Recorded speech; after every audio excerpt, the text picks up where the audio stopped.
मैं हूं अंकित अवस्थी, आप हैं मेरे साथ में दुनिया में एक बहुत बड़े होने वाले भविष्य के बदलाव की तरफ हो रही बैठक पर चर्चा करने के लिए आज मैं आपके सामने एक ऐसे सेशन में एंट्री करने जा रहा हूं जिस सेशन के भविष्य के मायने बहुत सारे निकल सकते हैं।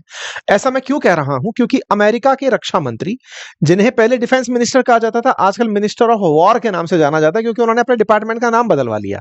नाम है इनका पीटर हेगसेथ। पीटर हेगसेथ, जो कि डिपार्टमेंट ऑफ डिफेंस के नाम से जाने जाते थे, आजकल डिपार्टमेंट ऑफ वॉर के मतलब सेक्रेटरी के नाम से या फिर मंत्री के नाम से जाने जाते हैं, क्योंकि अमेरिका में सेक्रेटरी ही मंत्री होते हैं। इनके डिपार्टमेंट के द्वारा अमेरिका के तमाम जनरल्स की बैठक बुलाई गई है। अब ये बात कहेंगे कि सर, ये तो अधिकारी लोगों को बुलाया जा ही सकता है, क्या ये काम भी नहीं कर सकती कि सरकारें कर सकती हैं? जब अमेरिका के ही अखबार इस बात को कुछ इस तरह से लिख रहे हो कि Hegseth order rare urgent meeting of hundreds of general and admirals, ये बात अपने आप में सोचने के लिए बहुत सारा इशारा कर देती है। वॉशिंगटन पोस्ट की इस खबर से दुनिया भर के अंदर, अखबारों के अंदर एक बहुत बड़ी मिस्ट्री क्रिएट हो गई है कि ये ऐसी मिस्टीरियस मीटिंग क्यों हो रही है, यानी कि अमेरिका ऐसी मीटिंग क्यों कर रहा है। आप पूछेंगे, अधिकारियों की मीटिंग में इतनी क्या दिक्कत है? बिल्कुल वैसे ही जैसे याद करिए कि रूस ने कुछ दिनों पहले बेलारूस के साथ मिलकर जापड़ नाम की एक एक्सरसाइज की थी, और उस जापड़ एक्सरसाइज को किया गया था बिल्कुल यूक्रेन और पोलैंड के बॉर्डर पर। उम्मीदें जताई गई थी कि रशिया ने अपनी ताकत 1 लाख से अधिक सैनिकों की इकट्ठा कर दुनिया को यह दिखा दिया कि हम पोलैंड पर हमला करने के लिए बाल्टिक देशों पर हमला करने की तैयारी में हैं। ऐसे समय पर जब अमेरिका इन बातों को पूरी तरह से जानता हो, कहता हो कि यूक्रेन का पूरा अधिकार है कि वो अपना क्षेत्र वापस ले सकता है, और उस समय पर हंड्रेड्स ऑफ जनरल्स को दुनिया भर से बुलाकर, आप में से कुछ लोग हो सकता है यह बात से आश्चर्य करें, दुनिया भर से बुलाकर मतलब क्या है? देखिए, आपको हो सकता है ये मुगालता हो कि आप स्वतंत्र देश में रहते हैं, अमेरिका को नहीं है। अमेरिका को लगता है कि हम सब उसके अधीन हैं। दुनिया भर में उसने अपने जनरल्स को छोड़ा हुआ है, पूरी दुनिया को उसने अपने हिसाब से बांटा हुआ है। आज भारत भी उसके इंडो पैसिफिक कमांड के अधीन आता है। उसकी सेना भारत पर इंटरफेरेंस रखती है। वो अपने हिसाब से भारत पर कभी भी अगर कोई कार्रवाई करना चाहे तो सोचता है कि मेरी सेना कहां से उड़कर जाएगी। उसने पूरी दुनिया को डिफरेंट डिफरेंट कमांड्स में बांटा हुआ है, जहां पर प्रॉपर तरीके से मिलिट्री जनरल्स होते हैं, आर्मी के, नेवी के, एयरफोर्स के जनरल्स बैठते हैं, 4 स्टार जनरल्स बैठते हैं, फिर उनके साथ में उनके अधीनस्थ बैठते हैं। पूरी व्यवस्था दुनिया के लगभग 80 देशों में तो ये सीधे सीधे प्रेजेंट है, जहां से ये पूरी दुनिया को अपने कंट्रोल में रखते हैं। दुनिया में अमेरिका ऐसे ही अपना वर्चस्व नहीं रखता है। लेकिन आज जब इन सबको एक साथ बुलाने की बात हो रही हो, तो सवाल सीधा इस बात पर कि क्या दुनिया में कुछ बड़ा होने जा रहा है। ऐसे समय पर जब अमेरिका में अभी यूएन की बैठक संपन्न हुई हो और उसमें रशिया यूक्रेन की कोई बात भी ना हुई हो, ऐसे समय पर जब रशिया यूक्रेन के मामले में रूस आए दिन अपनी सीमाएं क्रॉस कर रहा हो, कभी वो पोलैंड में जाकर बम बरसा रहा है, तो कभी डेनमार्क के ऊपर उड़ा दे रहा है, कभी बाल्टिक कंट्रीज के ऊपर से हवाई जहाज निकाल दे रहा है, अलास्का तक, यानी अमेरिका का वो जिला, अमेरिका का वो राज्य जहां पर पुतिन और ट्रंप की कुछ दिनों पहले मुलाकात हुई, वहां पर जब रूसी फाइटर जेट्स देखे जा रहे हैं, तो कुछ ऐसा तो नहीं है जिस पर आप और हमारी नजर ना हो। भले आपकी और हमारी नजर ना हो, लेकिन दुनिया इन सब बातों पर नजर बनाए हुए है कि किसी ना किसी के साथ तो कुछ लफड़ा है, जो कि ये बिना बताए कर रहे हैं। आप में से कुछ लोग कहेंगे कि है केवल माहौल बनाने वाली बात है। अक्सर ऐसा होता है, अक्सर ऐसा होता है। G7 की मीटिंग छोड़ करके जब ये निकले थे, तब भी नहीं बताया था कि करने क्या जा रहे हैं, लेकिन बॉम्बर उड़ करके ईरान पर हमला कर दिए थे। और आसान करता हूं, इंडिया को जब ऑपरेशन सिंदूर करना था, भारत के प्रधानमंत्री सऊदी की यात्रा से लौटे थे, मीटिंग्स का दौर चला था, सेना के प्रमुख अधिकारी सभी लोग दिल्ली के अंदर जुटे थे, और कुछ दिनों बाद ऑपरेशन सिंदूर हो गया था। अक्सर जिन लोगों का काम ही युद्ध लड़ना हो, डिपार्टमेंट का नाम हो, युद्ध का डिपार्टमेंट हो, और वो सब लोग बैठकर अगर मंत्रणा करने के लिए अर्जेंट बुलाए जाएं, तो चिंता तो होती है। कहानी है अमेरिका में इकट्ठे हो रहे सैकड़ों की संख्या में यूएस जनरल्स की, लेकिन इसके बारे में कहा यही जा रहा है कि मीटिंग क्यों हो रही है ये नहीं पता है। कहां हो रही है? तो ये क्वांटिको वर्जीनिया के अंदर बुलाई गई है। ऐसी जानकारी, नेक्स्ट ट्यूसडे के दिन ये मीटिंग होने वाली है। यूएस ऑफिशियल्स ने सीएनएन को यह जानकारी दी कि इसका रीजन क्लियर नहीं है कि ये मीटिंग क्यों हो रही है। They have heard theories ranging from group physical fitness test, कोई कह रहा है कि उनको ब्रीफिंग दी जाएगी डिफेंस डिपार्टमेंट की, कोई कह रहा है उनको मतलब बहुत सारे ऑफिसर्स को नौकरी से निकाला जाना है इसलिए बुलाया जा रहा है। कुछ कह रहे हैं कि ये एक जनरल्स का स्क्विड गेम होगा जिसमें से कौन सा जनरल रहेगा कौन सा जाएगा ये नहीं पता चलेगा। कुछ लोग कह रहे हैं कि उनको एक ही जगह पर बुला करके कुछ नए हथियार दिखाए जाएंगे। तमाम प्रकार के कयास चलाए जा रहे हैं। वॉशिंगटन पोस्ट ने भी अपनी तरफ से इस बात को रखा कि कहा कि साहब नेक्स्ट वीक ट्यूसडे के दिन सारे जनरल्स आ रहे हैं। ट्रंप से जब इस बारे में सवाल पूछा गया तो उन्होंने कहा इसमें क्या दिक्कत है, क्या जनरल्स आ नहीं सकते, क्या इसमें गलत क्या है, आपको ये बड़ी बात लग क्यों रही है। इन्होंने ये कह के इस बात को बाईपास कर दिया कि इनका आना आप लोगों के लिए इतनी बड़ी बात क्यों है। अगर दुनिया भर में हमारे बैठे हुए जनरल एक जगह एकत्रित हो रहे हैं तो इसमें गलत क्या है। हमारे पास बहुत सी नई नई मशीनें हैं, हम वो दिखा देंगे। हमारे पास बहुत सारे वेपन्स हैं, हम अपने जनरल्स को वो बता देंगे। साथियों मैं आपको बता दूं इनके पास लिस्ट ऑफ जनरल्स है। मतलब आप देखें जैसे हमारे यहां पर आर्मी नेवी एयरफोर्स इनके जनरल होते हैं, ऐसे ही इनके यहां पर बहुत सारे जनरल्स तो हैं ही हैं इनकी सेनाओं के। फिर इनके साइबर का अलग जनरल होता है, स्पेस का अलग जनरल होता है। इनके यहां पर सेंट्रल कमांड का अलग, अफ्रीकी कमांड का अलग, है ना, नेशनल सिक्योरिटी एजेंसी का अलग, सेंट्रल सिक्योरिटी सर्विस का अलग, यूरोपियन कमांड का अलग, सुप्रीम अलाइड कमांड का अलग, यूएस इंडो पैसिफिक कमांड का, नदर्न कमांड का, north American air space defence का। तमाम प्रकार के इनके पास कमांडर्स होते हैं। लगभग 44 जनरल होते हैं अमेरिका के अंदर, ठीक है। 44 जनरल यानी 4 स्टार रैंक के अधिकारी अमेरिका में, जनरल जिन्हें कहा जाता है वो प्रेजेंट है, क्योंकि उसने पूरी दुनिया पर राज जो करना है। मैंने आपसे पहले भी कहा उसने अपने सहूलियत के हिसाब से दुनिया को बांटा हुआ है। जैसे गल्फ वाला जो हिस्सा है वो इसकी सेंट्रल कमांड होल्ड करती है, इंडिया वाला हिस्सा इंडो पैसिफिक कमांड, अफ्रीका वाली अफ्रीकन कमांड, यूरोप वाली यूरोपियन कमांड, ऐसे ही सदर्न कमांड, ऐसे ही मतलब ये इन्होंने पूरी तरह से अपनी कमांड्स बनाई हुई हैं जिनका काम है पूरी दुनिया पर पूरी तरह से ताकत लगाकर हमला करने की तैयारी में रहना। जब भी कोई देश इनके खिलाफ कोई हरकत करे उसकी सूचना जुटाना। मतलब आप सोचिए कि 3 पेज पे तो इनका नाम ही नाम है। मतलब इतने सारे अधिकारी होते हैं। इनकी सेना का सिस्टम बिल्कुल अपनी तरह ही होता है। सबसे ऊपर 4 स्टार जनरल ही होते हैं, और जैसे भारत के अंदर तीनों सेनाओं के प्रमुख प्रेसिडेंट होते हैं, इनके यहां पर भी मिलिट्री डिपार्टमेंट के हेड प्रेसिडेंट ही होते हैं। इन तीनों सेनाओं के अलावा यहां पर कुछ यूनिफाइड कमांड्स भी होती हैं, और साथ ही साथ में फिर ज्वाइंट चीफ ऑफ स्टाफ भी होते हैं। जैसे हमारे यहां पर सीडीएस होता है, ऐसे इनके यहां भी होता है जो डायरेक्ट प्रेसिडेंट को रिपोर्ट करता है। डिफेंस में बहुत सारी एजेंसीज भी हैं इनके यहां पर, जैसे कि पॉलिसी से रिलेटेड, कंट्रोलर से रिलेटेड, पर्सनल से, मतलब ये तमाम प्रकार की एजेंसीज हैं जो कि सेक्रेटरीट की तरह काम करती हैं। एक रिपोर्ट के अनुसार सितंबर 2025 तक अमेरिका के पास जनरल और एडमिरल लेवल की अगर बात की जाए तो अधिकारियों की संख्या 800 से अधिक है, जो पूरी दुनिया के अंदर कहीं ना कहीं पोस्टेड हैं। 800 जनरल और एडमिरल लेवल के लोगों की संख्या अमेरिका में। ऐसे में इन सब का जो ये सब जनरल जिसे रिपोर्ट करते हैं, वो व्यक्ति वैसे करते तो प्रेसिडेंट को है, लेकिन प्रेसिडेंट के लिए एक रक्षा मंत्री भी तो होगा। तो जो रक्षा मंत्री है यहां पर वो है पीटर हेगसेथ। इनका जब काम इनको मिला उसके बाद इन्होंने कहा कि सर हम लोग रक्षा नहीं करते, हम हमला करते हैं। हम अपने ऊपर आने वाली चीज से, रक्षा तो वो लोग करें जिन्हें डिफेंस की जरूरत है। आप सोचकर देखिए ना कि आपका क्या काम है, सब हम डिफेंस करते हैं, इसका मतलब कोई आप पर आकर हमला करेगा तो आप डिफेंस करेंगे ना।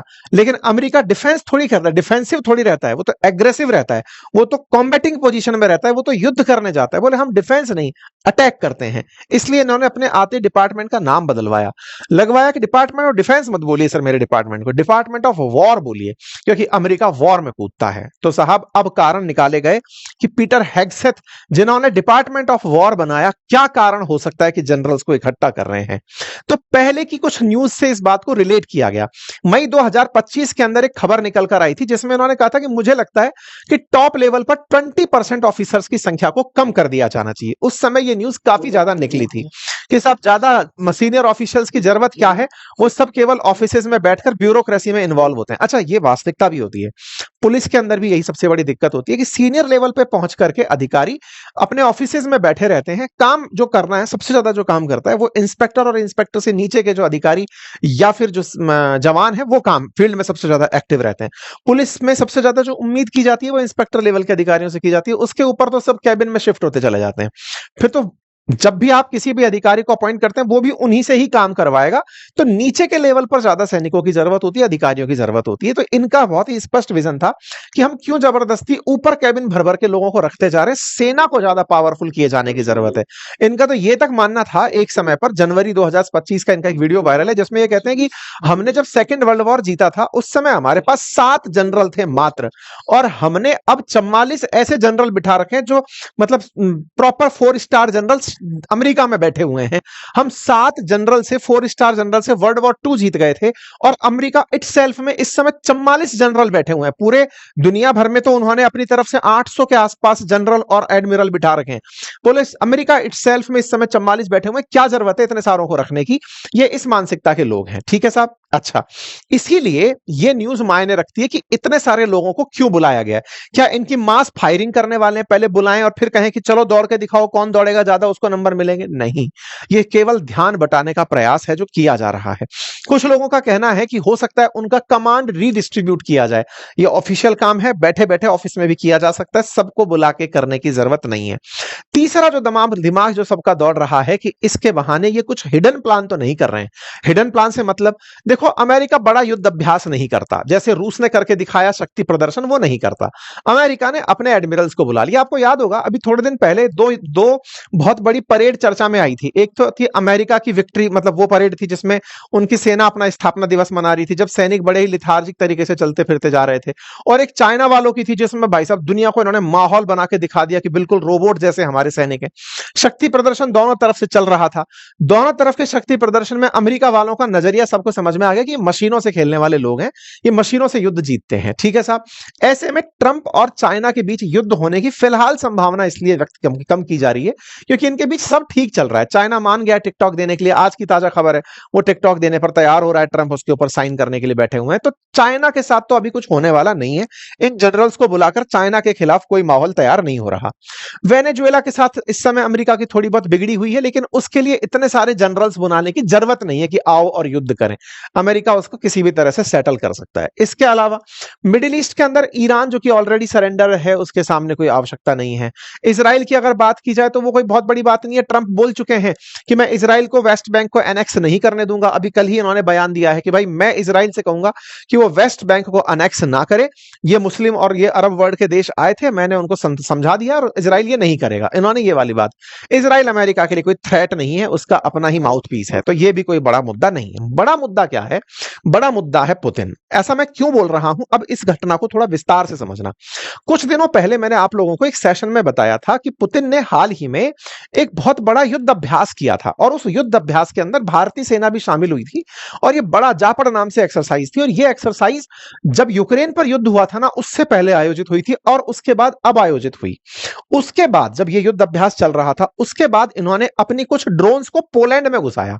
पोलैंड जो था ना वो नाटो कंट्री है, और नाटो देश 32 देश हैं जो आर्टिकल 5 उनका एक आर्टिकल है, उसके अधीन ये कसम खा के बैठे हैं कि हम में से किसी को भी अगर किसी ने छुआ तो हम सब मिलकर उसके खिलाफ लड़ेंगे।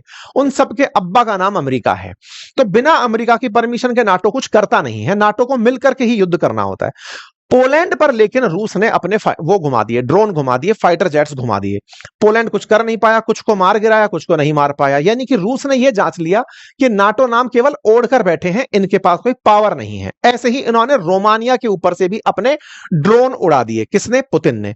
इसका मतलब रोमानिया भी नाटो कंट्री था, उसको भी जांच लिया इन्होंने। और तो और अभी डेनमार्क के अंदर कुछ हाइब्रिड अटैक नोटिस हुए हैं। अभी एक दिन पहले ही वहां पर भी ड्रोन्स उड़ते हुए देखे गए हैं।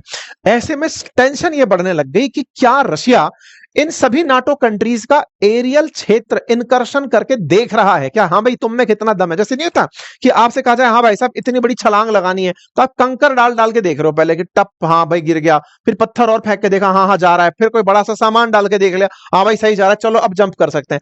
पुतिन कुछ वैसा तो नहीं कर रहे हैं कि पहले देखा हाँ भाई पोलैंड तुझमें डाल के देखा, दम नहीं है, मार सकते हैं तुझको, तो रोमानिया देख लिया, डेनमार्क देख लिया। यानी कि कहीं पुतिन कोई बड़ा हमला तो प्लान नहीं कर रहे हैं। ऐसा क्यों बोला जा रहा है? क्योंकि ये अचानक यूक्रेन से ध्यान हटाकर के बाकी देशों पर हमले की प्लानिंग कर रहे हैं। ऐसे में पुतिन नाटो को पोक कर रहे हैं। ये न्यूज अब चलना शुरू हो चुकी है, छेड़ रहे हैं, उंगली कर रहे हैं उसके कि ड्रोन डाला, जेट डाला, कुछ कर क्यों नहीं रहे हो, कुछ कर क्यों नहीं रहे हो। अच्छा, एक चीज यहां पर और है, केवल इनको कर रहे होते तो ठीक है भाई साहब। अमेरिका का एक राज्य जिसका नाम अलास्का, जहां पर अभी पुतिन और ट्रंप मिले थे अभी थोड़े दिन पहले, उस अलास्का के आसपास के क्षेत्रों में इनके फाइटर जेट्स और ड्रोन उड़ते हुए जा रहे हैं। आप 27 अगस्त की कटिंग देखें, आप यहां पर न्यूज जो देख रहे हैं ये 12 अगस्त की है, फिर यहां पर 27 अगस्त की है, और ये 25 सितंबर की खबर है। और क्या है यहां पर, नोराड नाम का जो इनका वो है, मतलब उसने डिटेक्ट किया अमेरिका वालों ने कि रशियन एयरक्राफ्ट अलास्का के एयर डिफेंस क्षेत्र में, जैसे चीनी फाइटर जेट उड़कर के ताइवान के क्षेत्र में घुसकर जाते हैं, वैसे इनके फाइटर जेट अमेरिका के डिफेंस क्षेत्र में एंट्री मार करके चक्कर काट रहे हैं। यह पुतिन के द्वारा जो खेला खेला जा रहा है नाटो देशों को एक साथ सब जगह छेड़ने का, इससे सभी लोग चिंता में हैं।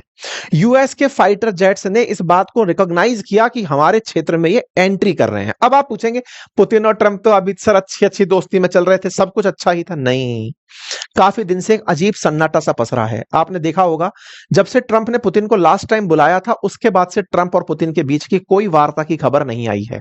ना ही ट्रंप ये कहते दिख रहे हैं कि मैं रशिया यूक्रेन युद्ध रुकवा दूंगा। ट्रंप फ्रस्ट्रेटेड हैं, कुछ कर नहीं पा रहे हैं। ऐसे में यूएस के द्वारा अपने जेट्स को डिप्लॉय किया जाना यह खबर बनती है इनके द्वारा अर्जेंट मीटिंग बुलवाना अपने जनरल्स की, कि ये अपनी मीटिंग बुलवा रहे हैं। अब आप पूछेंगे कि ऐसा आप क्यों कह रहे हैं कि ये किसी और तरफ इशारा कर रहा है। देखिए कहानी क्या है।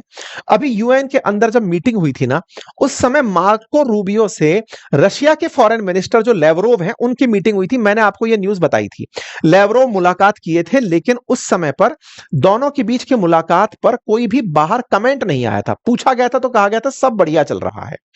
ट्रंप ने लेकिन इसी बीच में यूक्रेन से एक लाइन बोल दी, और वो लाइन ये थी कि तुम चाहो तो अपना क्षेत्र वापस ले सकते हो जो रूस तुम्हारा कब्जा करके बैठा है। ये न्यूज आप देख सकते हैं, कल की खबर है।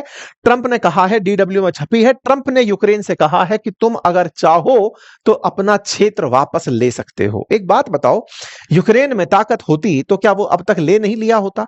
अब तक वो बैठा क्यों था? अब तक बैठा इसलिए था क्योंकि रूस हावी था। लेकिन अभी यूक्रेन को कहा क्या गया है, तुम अपना क्षेत्र जाओ और वापस ले लो। बोले साहब हमारे पास तो क्षमता नहीं है। बोले हम खड़े हैं ना पीछे। बोले कैसे खड़े हो? तो अब दूसरी खबर देखो। खबर यह है 24 सितंबर को ट्रंप कहते हैं कि मैंने देख लिया कि रूस के पास कोई ताकत नहीं है। अगर होती, जिस यूक्रेन को वो 5 दिन में हरा सकते थे, 3.5 साल से उसका बाल भी बांका नहीं कर पाए, एक छोटा सा क्षेत्र लेकर बैठे हैं। बात तो सही है। जिस रूस के बारे में आपने और हमने भी सोचा था कि यूक्रेन को तो 7 दिन में ही समाप्त करके हट जाएंगे, 3.5 साल से उस यूक्रेन के साथ रूस अटका हुआ है। हालांकि वो बात दूसरी है कि यूक्रेन के पीछे नाटो खड़ा है, लेकिन फिर भी रशिया तो रशिया है ना, उसको तो साफ कर देना चाहिए था पूरा खेल। जबकि यूक्रेन ने हथियारों से अभी तक रशिया पर अटैक नहीं किया है। वो कभी कभार ड्रोन फेंकता है और उसकी मार खा जाता है। इसका मतलब रूस कागजी शेर है। यह बात ट्रंप ने बोल दिया और कहा कि इससे पता चलता है कि वो कागज के शेर हैं। एक पेपर टाइगर वाली जो इन्होंने उपमा दे डाली कि रशिया और कुछ नहीं, एक कागज का शेर है। ये जो कागज का शेर वाली उन्होंने उपमा दी, इससे एक लाइन और निकलती है, और वो ये कि Ukraine would be able to take back their country in its original form, and who knows, maybe even go further than that। कुछ समझ पा रहे हैं आप? यूक्रेन अपना क्षेत्र वापस लेने में कामयाब होगा, और क्या पता उससे भी आगे निकल जाए। इसका अर्थ समझ रहे हैं? इसका अर्थ है कि ये अब यूक्रेन को परमिशन दे रहे हैं कि जाओ और मरो। किस चीज के लिए? आगे पढ़िए, इसमें बोलते हैं I wish both countries well, we will continue to supply weapons to NATO for NATO to do what they want with them. खेला क्लियर कर दिया। हम नाटो को अपनी तरफ से वेपन देना जारी रखेंगे और नाटो उनका जो करे सो करे। इसका सीधा अर्थ था कि नाटो यूक्रेन को हथियार दे और यूक्रेन उन हथियारों से जाकर रशिया से लड़े। इसकी अब हम इजाजत देते हैं। समझे आप? खेला क्या खेल गए ट्रंप। अब तक अमेरिका ने एक लाइन बोल रखी थी कि अगर किसी भी देश ने उसको यूक्रेन को लॉन्ग रेंज मिसाइल दी तो मैं उस देश के ऊपर हमला कर दूंगा, मैं ये मानूंगा कि वो युद्ध में शामिल हो गया। इधर ट्रंप ने खेला क्या खेला, इन्होंने पहले नाटो को पार्टी बनाया। कैसे पार्टी बनाया? उकसा उकसा करके। रूस भी उकसा उकसा करके नाटो में ट्राई मार रहा था, सारे देशों में नाटो नाटो हो रहा था। और ऐसे में ट्रंप ने क्या कहा कि मैं नाटो देशों को वेपन दे रहा हूं, अर्थात अमेरिका सीधा नहीं लड़ रहा, नाटो यानी 32 देश एक साथ हैं, हम तो आओ युद्ध लड़ते हैं। ऐसे में ये बोल रहा है नाटो को मैं वेपन दे रहा हूं, नाटो देख लेगा जो करना है। मतलब खेला कहीं और चल रहा है। हो सकता है आने वाले समय में यूक्रेन एग्रेसिव हो जाए और हो सकता है वो रूस को पलटाने के लिए, बाहर निकालने के लिए अमेरिकी और नाटो देशों की सहायता प्राप्त कर ले। और इसी की कवायद फिलहाल इस मीटिंग के अंदर चल रही हो। आप लोगों को क्या लगता है, जरूर अपनी राय कमेंट बॉक्स में बताइएगा। जानकारी से अगर सहमत हो तो अपने साथियों से साझा करिएगा। चैनल पर नए हैं तो सब्सक्राइब कर लीजिए। Thank you so much.